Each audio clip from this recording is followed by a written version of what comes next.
pardons all your iniquities, heals all your diseases, redeems your life from the pit, who crowns you with loving kindness and compassion, who satisfies your years, I can preach this one, with good things, so that your youth is renewed like the eagle. Look at your neighbor, say, neighbor, I don't know about you, but I'm too blessed to not be thankful.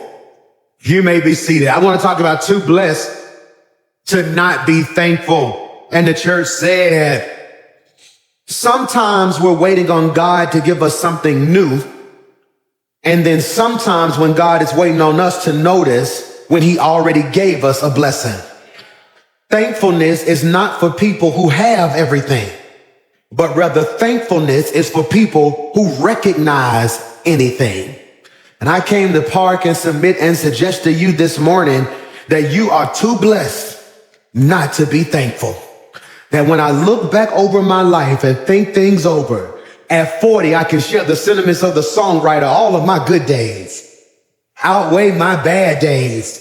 I got a reason to tell God, thank you. And if we do a survey, we all may not have the same reason, but everybody in here got a reason just to tell God, thank you. That's why I miss old school church. New school church is complicated. I got to give you a whole backstory on why God is good. Old school church, it was very simple. He woke me up this morning, clothed me in my right mind, gave me the activities of my limbs. They knew that every morning you got another day, you should pause and just tell God.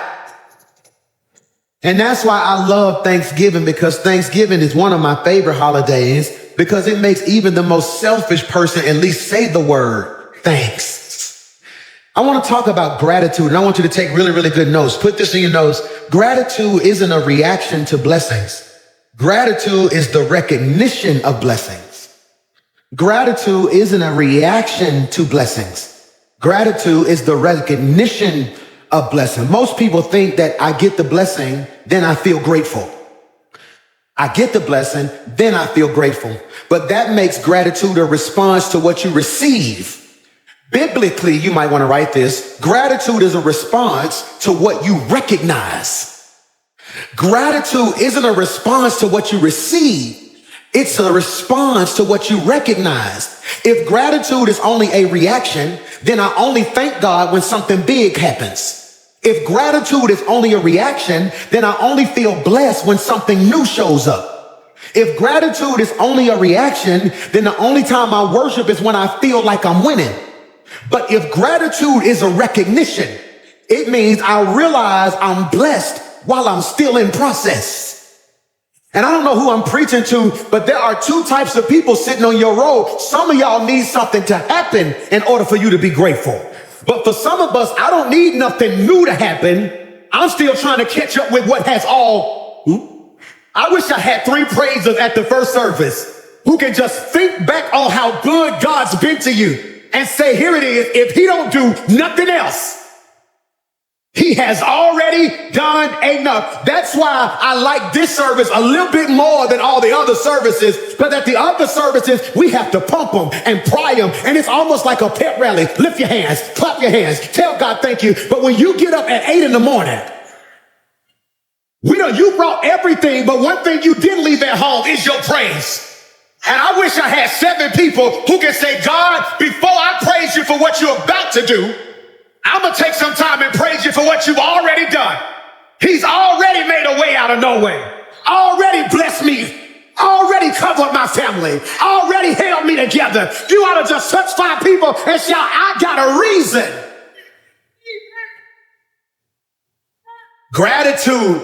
Gratitude is not a reaction. That's why anxiety, that's why depression, that's why low self-esteem used to hit me so much. It was because I thought something had to happen in order for me to tell God thank you. I thought something had to happen in order for me to express gratitude. But hear me, gratitude is not a reaction. It is recognition. This is why gratitude does not start when something changes around you. Michael, gratitude starts when something clears within you. This is why David tells us, here it is, put it on the screen, bless the Lord. Oh, my soul. I could really preach that right there. Bless the Lord, Michael. Oh, my soul. But here's the part that we skip over. And forget not. I need you to underline that in your notes. This is the only part I'm going to get to today. Forget not. We're going to shout next week. We're only going to sit on this one line right here. He says, bless the Lord, oh my soul. This is good. And forget not. He is not saying, Lord, give me something to praise you for. He's saying, soul, don't act like God did not do enough already. All right, y'all being deep. Y'all being deep. We was emotional last week. Let's just have church today, okay? Look at what he said. Put it on the screen. Bless the Lord, oh my soul. Now you missed that. Who's talking? David. Who is David talking to? Himself. He's talking to the him within him. What is the soul, the mind, the spirit, the heart? He said, okay, I can feel depression, Michael. I can feel anxiety, Michael. I can feel me getting low. So he said, I'm going to have a conversation with myself. Because some of us have matured to a place that I ain't got time to wait on you to encourage me. David is also the one who said, if you don't do it, I've learned how to encourage. So he says, bless the Lord, my soul. Oh, my soul. I ain't preaching to everybody. I'm only preaching to 3 of y'all. And I come to make an announcement that my frustration with the church is that y'all act like God ain't been good. I'm going to preach to 3 of y'all. David is telling his soul, don't act like God ain't been good to you. And 5 of y'all sitting in here, I can feel you on the verge of a pity party. It's Thanksgiving, you single, you trying to figure out where you're going to eat. It's getting cold, you ready to cuddle. It's Christmas, you trying to figure out how you going to pay for stuff. Now at the end of the year, you sitting there like, this ain't been the year that I thought I was going to have. And it seemed like it's all, shut up. Don't act like God ain't kept you all this time. And I know you got 3 degrees and you want to take notes. I took notes last Sunday. Every now and again, I got to command my spirit to bless the Lord. I wish I had 500 people who would just give God an already praise. I'm praising him because he's already good. I'm praising him because he's already kind. I'm praising him because he already opened doors. I'm praising him because he's already kept my mind. Don't act like God ain't. No. He says, bless the Lord, oh my soul. All right, I can't say this at no other service, Joe. So I said at this one, they too young at the other service. They may not know this. They rap crazy, okay? The new school rap, I like the way it feels. I just don't know what they say. It's just too fast. But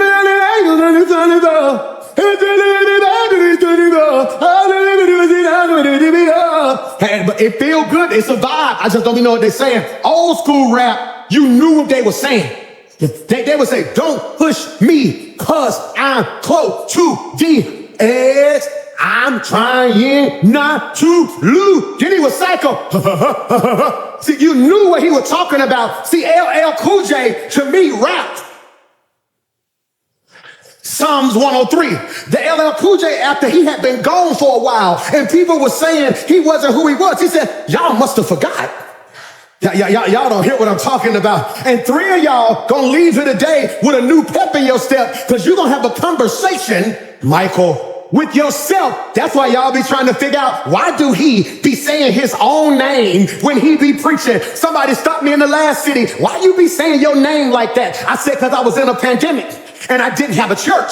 And I was so programmed to hear somebody say, preach, preacher. And for the first time in my life, could nobody encourage me. So I decided I would just encourage Michael. Every now and then you got to shout your own name out and be like, Lisa, bless the Lord. Oh my. Put this in your notes and forget. It's on the screen. It's on the screen. And forget not. If gratitude is recognition, can you put this in your notes? The enemy's job is simple. If I cannot stop God from blessing them, I will blind them so they never see it. It's very simple. If gratitude is recognition, it's not reaction. That's what I'm trying to get you to realize. If you waiting to give God gratitude, then you're going to be waiting a long time. Gratitude is not reaction. It is recognition. In other words, what I'm telling you, baby girl, is it's some good stuff around you. You just can't see it. If I cannot stop God from blessing them, I will blind them so they never see it. The enemy can't stop God from blessing you. What does he do, Pastor Mike? Is on the screen. So he attacks your memory, your focus, and your perspective to keep you from seeing, Michael, what God already did. We having church today. We having church today. The enemy can't stop God from blessing you. So he attacks your memory, your focus, and your perspective to keep you from seeing what God already did. So what does he do, PMJ? I may not get past this part today. We'll finish it this week. He attacks your memory. If he can corrupt your memory, he can control your mood. That's good right there. That's good. If he can corrupt your memory, he can control your mood. That's why Psalms 103:2 says, forget not, at the second time he says it, all of his benefits. Why would God keep telling his people to remember and do not forget if there was not a real enemy working to make them forget? Did you catch that? I want to be very clear. The devil is working overtime to get you to forget how good God has been to you. That's why your painful memories are more vivid than your good ones. That's why you remember the mean coworkers more than you remember the joy of getting a job. That's why you remember the stress of the relationship more than the bliss of the relationship. Why is that, PMJ? Because he attacks your memory. Number one, he attacks your memory through busyness. He attacks your memory through busyness. This is good. You live so fast that you never pause to process. Let's make these screens a lot bigger for the next service team, okay? So he attacks your memory through busyness. So what does that mean, PMJ? Put it on the screen. You live so fast that you never pause to process. You live so fast that you never pause to process. So what does that mean, Pastor Mike? You rush from one answered prayer to the next. I didn't do that right. I want to say that better for your notes. You rush from one answered prayer to the next problem. You don't pause to process what God has done. So God opens a door for you, and then you're on to the next situation you need him to fix, instead of stopping to realize how he just fixed what you was just stressing over. Are you hearing me today? This is really good. So hear me when I say this. Here it is. You move from one breakthrough to the next battle. So your life is blessed, but your mind is blank. A powerful biblical picture of living so fast you never pause to process is Martha in Luke 10:38-42. It's on the screen. But the Lord answered and said to her, Martha, Martha, you are worried and bothered about so many things. Look at verse 42. But only one thing is necessary. For Mary has chosen the good part, which shall not be taken away from her. Martha loved Jesus, but she was moving too fast to notice him. She wasn't in sin. She wasn't in rebellion. She was just busy. She was doing a good thing, but going at such a pace that she missed the God moment. Did you hear what I just said? She's doing a good thing, but she's moving at such a pace that she misses the God moment. Jesus never said her serving was wrong. He was checking her speed.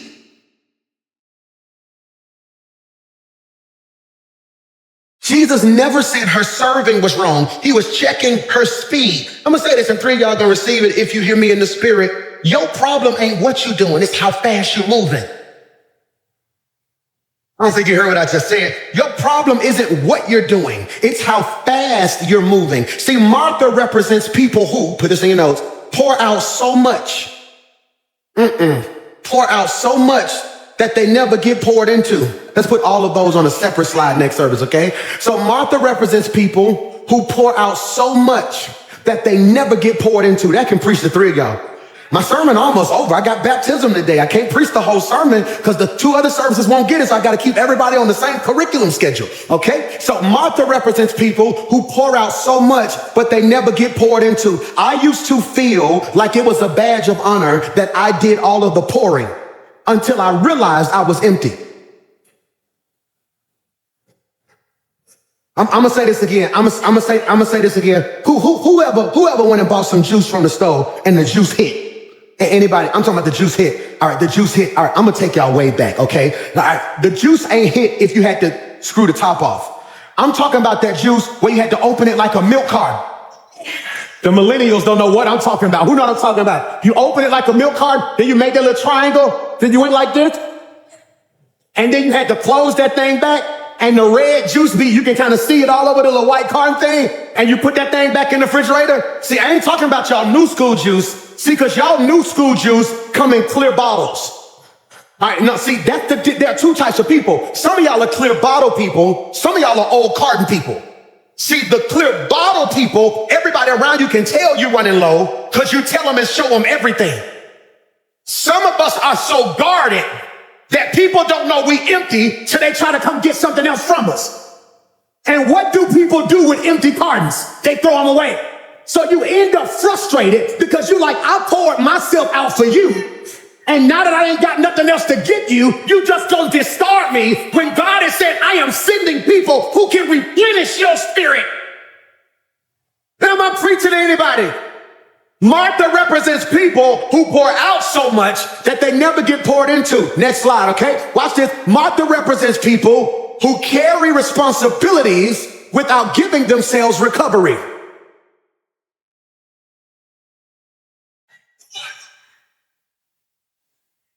Martha represents people, thank y'all so much, who carry responsibilities without giving themselves recovery.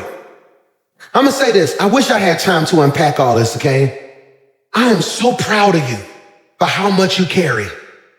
But the question now has to be asked, when are you gonna recover?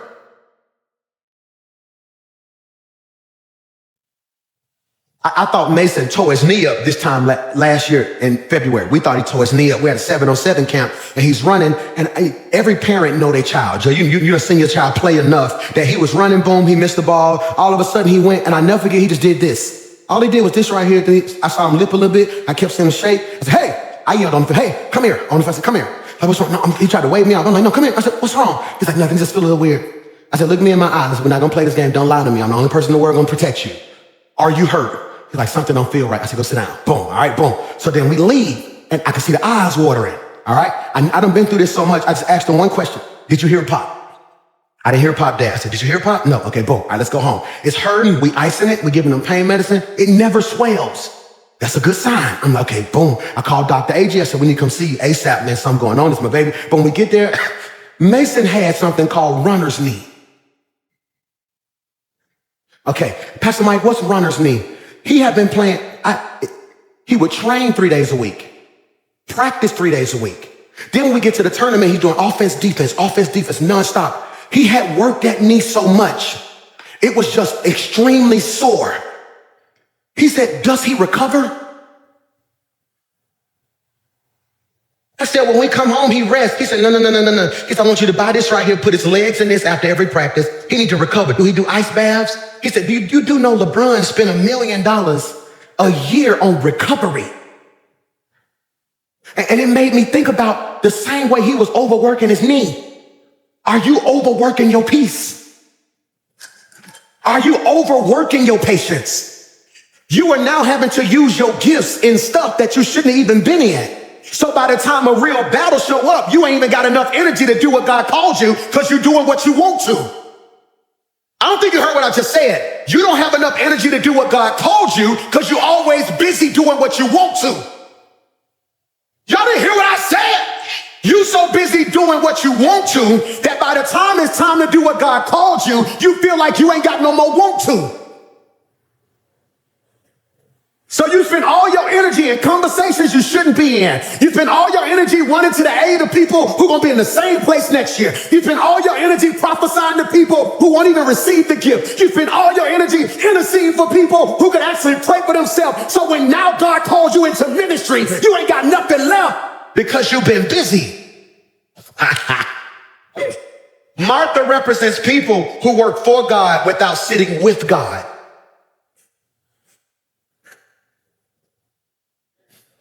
Martha represents people who stay busy, listen to me, so they don't have to feel what's going on the inside.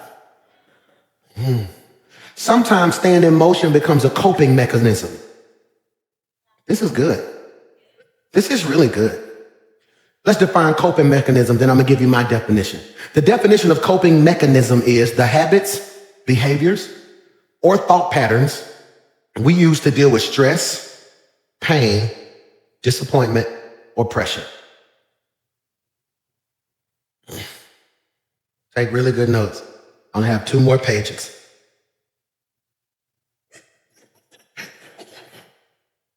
See, I can't preach the whole sermon to y'all, then 11:30, like, he didn't preach that, he gotta do baptism.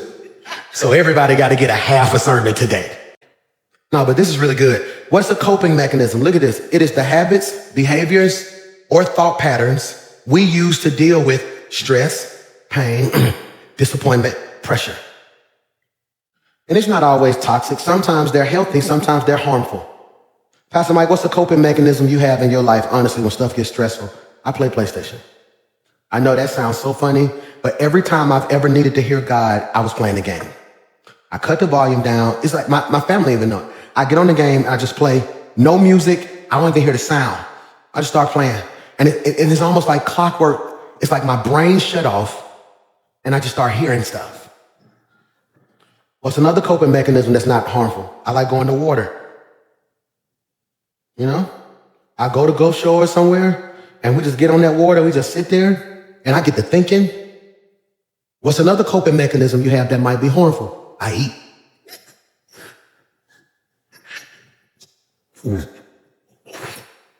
I coped this week.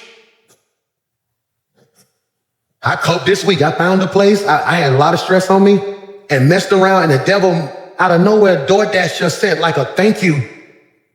DoorDash ever just pop up on your on your notifications? It was just like, don't forget 15%. I was like, oh, I clicked it.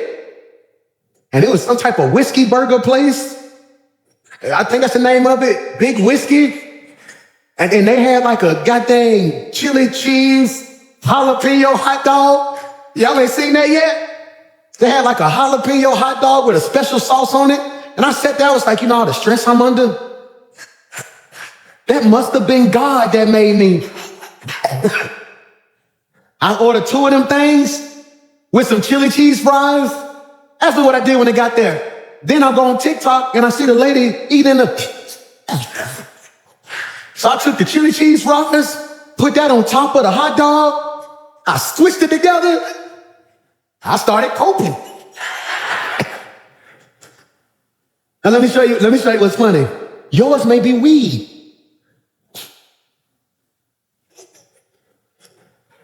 I be setting y'all up so smooth.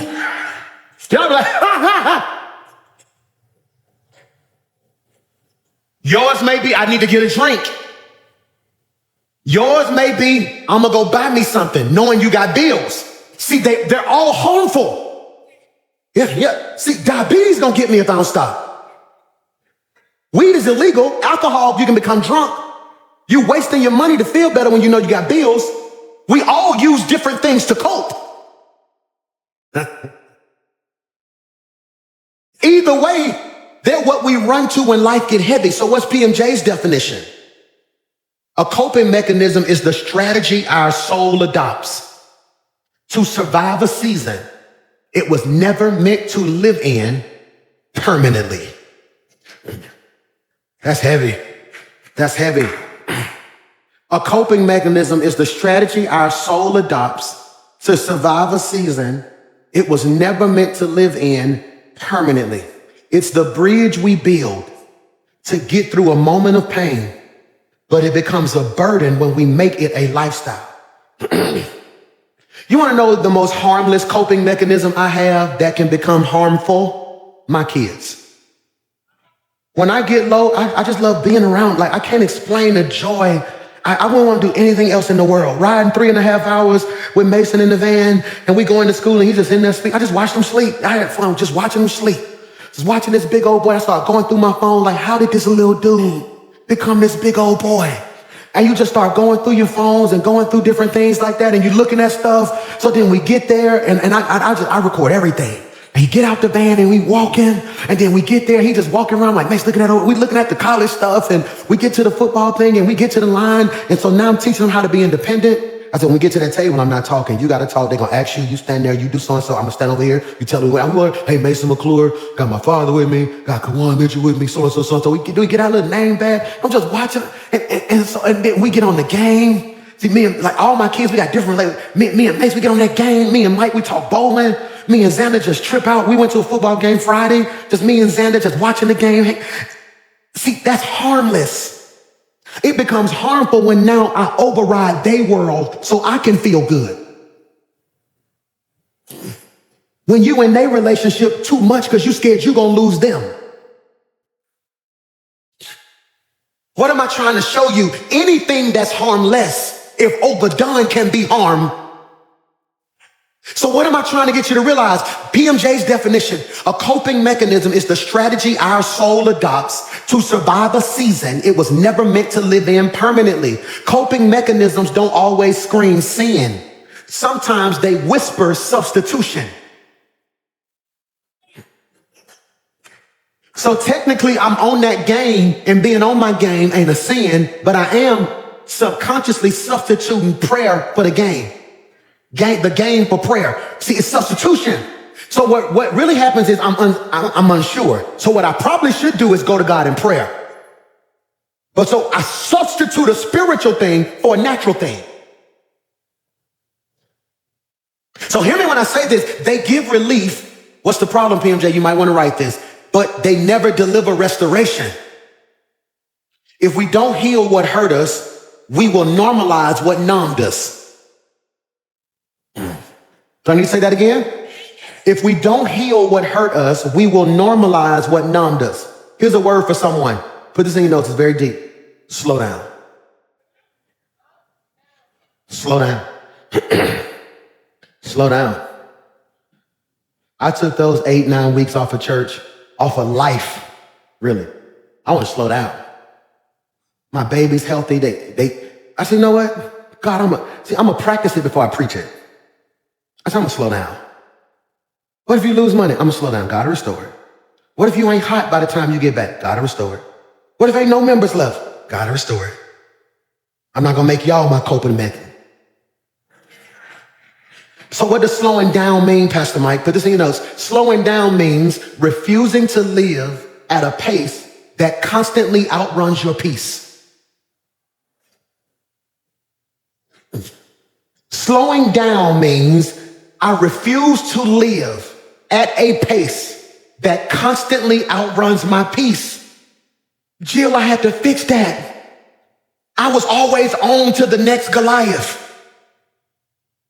God would bring me out of something, then I'll just get into something else. God would open the door, then I get into something else. God would help me get over this mountain, I would run to another one. And after a while, I never forget my friend Pastor 83 said something to me that blessed me. He said, I think you're addicted to pain.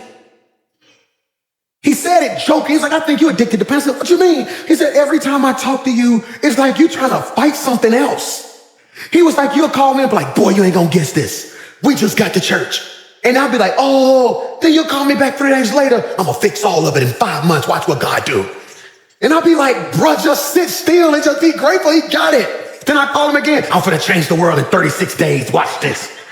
I'm gonna baptize 500 people in 45 minutes. And he was like, bro, you always moving at a pace that moves faster than your peace. Okay, I like practical. My brother preached this way better. He'll preach this part way better. I want you to catch this. I want you to do me a favor, okay? Who's ever had a phone that was about to die? All right, put your hand down. Who's ever had a phone that's about to die and you put it on the charger? Put your hand down. Who's ever had a phone that was about to die, you put it on the charger, but the charger wasn't close to where you could sit? Who's ever had a phone that was about to die, you put it on the charger, but the charger went where you were sitting, and then you looked over at it and wanted to do something, so then you just ran over there and stood by the charger. But your legs get tired, so what you do? Take it off the charger and then try to what? Get back on your phone. Therefore, you now are caught in a cycle. Instead of slowing down and letting the phone get what it needs. That's what you're doing. You can't hop out one relationship into another one. Let your peace refuel. You can't run from battle to battle. See, when you slow down, you trade reacting for reflecting, noise for clarity, motion for direction. Are you hearing what I'm saying? It is choosing rhythm over rush. Are you hearing me? So you can actually receive what God is doing instead of racing past it. What's your rhythm? When I tell you I'm in this sweet spot right now, I only got one more Mohican to climb, one more mountain to climb. It's this weight demon that's on me. That's all I got to climb now, because food is a coping mechanism. When I get stressed, when I get overwhelmed, I just eat. That's who I am. So now I realize it's not just physical, it's spiritual. So now I'm dealing with that aspect of my life. Pastor Mike, why you tell us your problem? So you can feel normal. I got a good pace with my church. I got a good pace with my music. Got an incredible pace with the family. I found this sweet balance spot where me and the boys clicking, me and baby girl getting close. She mean. She like her mama, y'all. Y'all pray, but she mean. I'm talking about me. I tell her, yes, I'm incredible. I tell her no. She just give me the coldest shoulder. So then I say, yes, it's just, I don't know what I'm trying.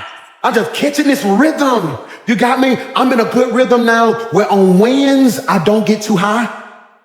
So on losses, I don't get too low. Are you catching the rhythm? So what I'm realizing is slowing down isn't doing less. I would not slow down because I thought that meant I wouldn't do a lot. Slowing down isn't doing less. It's doing what matters with more intention. Slowing down isn't doing less. It's doing what matters with more intention. So when I tell you to slow down, I'm not telling you to stop doing everything. I'm saying stop doing everything and start doing the right things with intention. Are you catching me?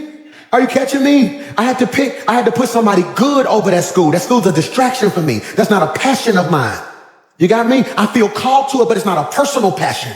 So I had to put good people in place. If not, I would have been trying to be the pastor, the father, the husband, the school teacher. That ain't a passion of mine. Do you feel what I'm saying? So now I had to stop about a year and a half ago and realize, what do I need to do with intention?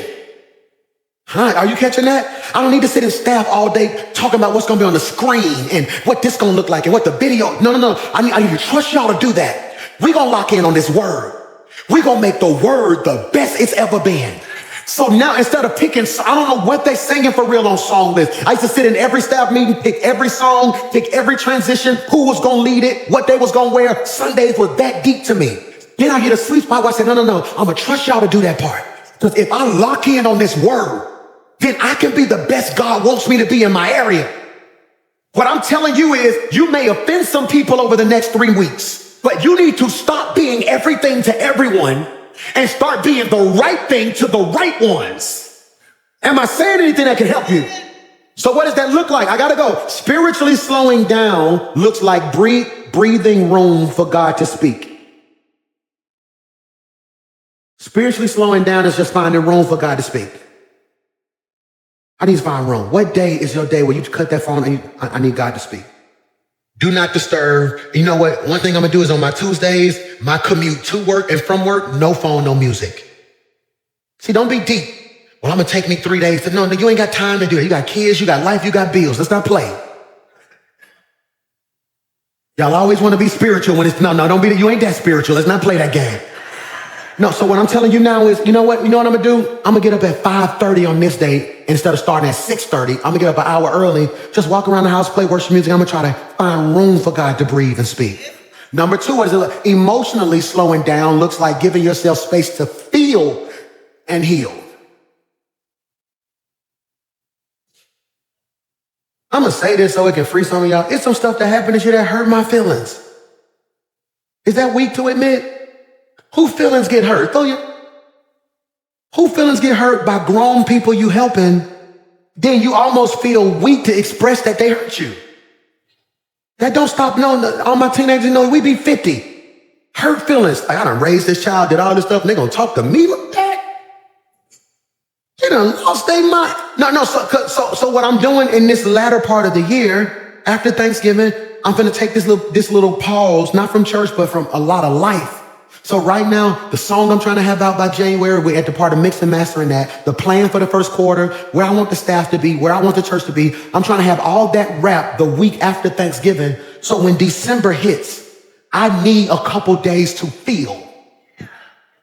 You might want to put this in your notes. It's so simple what I'm going to say, but I'm always tell you what I'm going to do. I'm picking, I think, like December 4th as a cry day.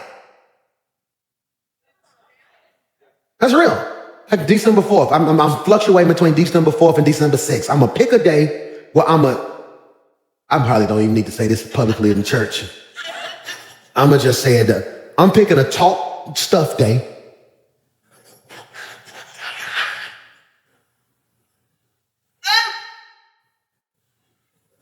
Because you got to feel it. Do y'all want me to be fake or you want me to be real? So I'm picking a day where I'm going to get with the person I trust the most, people I trust the most, and I'm going to let it out. And so-and-so, this so-and-so, so-and-so, truth is, I almost hauled off. I'm going to talk. Because I need to get it out of my system. I'm being honest with you. That stuff just, it's sitting in you, and you look up and out of nowhere, you'll be popping it. Like you just, so hear me. So I'm going to have a day where it's going to be a 3-day experience for me. I'm going to talk my stuff one day. I'm going to cry the next day. Then that third day, I'm going to give it to God. How am I going to give it to God, Pastor Mike? I'm going to write my letter. I'm going to write my letter. I'm going to write my letter about how I felt. I'm going to write my letter to who made me feel whatever. I'm going to write my letter to myself. Then I got this little thing I bought from Walmart, this little fire pit that's like $20-some, a little small fire pit. I'm going to put me a little log in it. I'm going to burn that letter because it ain't for them. And that's going to be my way of giving that back to God. You catch me? We should have did an encounter to end the year. That's how we was raised. We were going 3-day retreats, these encounter retreats. So emotionally slowing down looks like giving yourself space to feel and to heal. You can play softly or I keep going. What does it look like practically? Practically slowing down looks like choosing priorities over purpose instead of allowing pressure to choose for you. It looks like slowing down. Looks like choosing priorities over purpose instead of allowing pressure to choose for you. If I'm being honest, for some of us, we need to slow down because pressure is making all our picks. We always last minute. We always rushing. It's always a deadline we created. So what happens, Pastor Mike, at the last minute, the pressure makes you pick. No, I can't be with y'all now. I got to get this done. I got to get. See, when you slow down, you don't lose time, you redeem it. Pastor Mike, how do I redeem time when I slow down? Because when your soul catches up with your schedule, everything gets back in focus. I don't think you realize how heavy of a statement that was I just made. I want your soul to catch up with your schedule. When that happens, everything gonna start working again. Focus, gratitude, creativity, faith, and strength. That's why those weeks I took off of church, to me, that was the first time I ever really told everybody no. Because normally when I take 4 weeks off of church, I'm still doing music and traveling. Or when I stop doing music, I'm going crazy hard with preaching. So everybody had to feel it. Management teams was mad, promoters was mad, concert venues was mad. God bless you. I really heard the Lord say, slow down. Slow down. If you really want to know my formula for slowing down, every time God does something that I did not expect or exceeded all my expectations, I stopped. If he exceeded my expectation, that means he exceeded my maturity. So going to that award show and winning all 9 of them awards when I didn't think we was going to get nothing really, and then having all that praise and going to this TV show and they telling you the best thing in the world. So then I'm walking through every event, they shaking my hand saying you the next big thing and you the greatest. No, I got to stop. I'm not going back on the road so people, I can go to every city and they can tell me I'm all, so now it's feeding into my ego. No. You know what I'm going to do? I'm going to go home, take out trash. I'm going to get in the carpool line. I'm going to go dark long enough for all that praise to die so I can make sure I keep my heart and my integrity intact. You catch that? Father, I pray Psalms 103 over their life. Bless the Lord, oh my soul, and don't let us forget any of your benefits. Give us the spiritual maturity to slow down long enough for you to be everything that we need to be, God. I thank you right now for an incredible year. Yes, there were highs and lows, sometimes more lows than highs, but we're still here. God, I could have been dead sleeping in my grave. God, we could be outdoors, but God, you kept your hand on our life. So God, I thank you for being God and God all by yourself. All of you and none of us. It's in Jesus' name we pray, and everybody said,